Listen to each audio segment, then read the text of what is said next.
This is a continuation of the previous video about how I was looking into global money patterns, and I came across how a lot of developing countries are basically being, like, in some sense, suppressed through foreign aid because the governments of these countries in like Africa and whatever get this foreign aid, and then they use that money to fund their own military that they then use to suppress their population.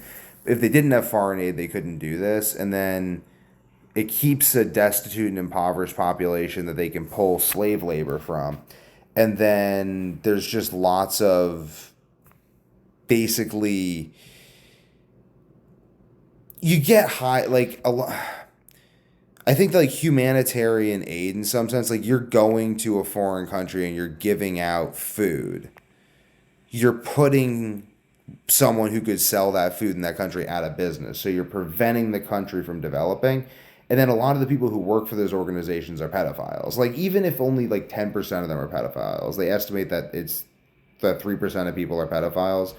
It's 7% of Catholic priests, I think, and then like let's say it's like 10% of humanitarian aid workers in foreign countries, simply because like it's easier to get away with it there. Like it's not like it's like a Nash equilibrium kind of a thing. Like it's just easier to do it there, so they just go do it there. And these countries are complaining about it. They're like, stop sending pedophiles over here and giving our governments money to suppress us. And it's like I can't.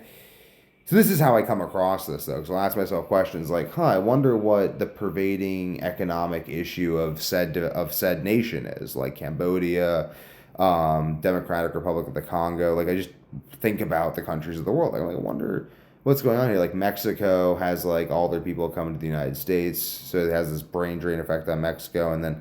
I mean, you could look more into Mexico, but like when I look into these things, they just find intense government corruption, and the reason it seems to exist, though, isn't because government's evil, it's because people trust a government.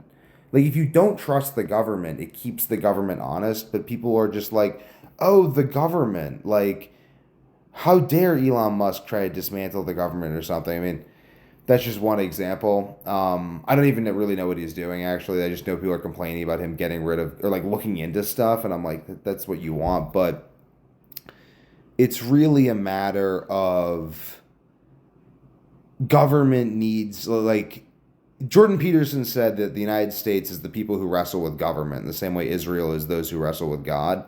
I think we need to like fight the government more. Like we need to like really look into like, why is fiat currency the way things are done?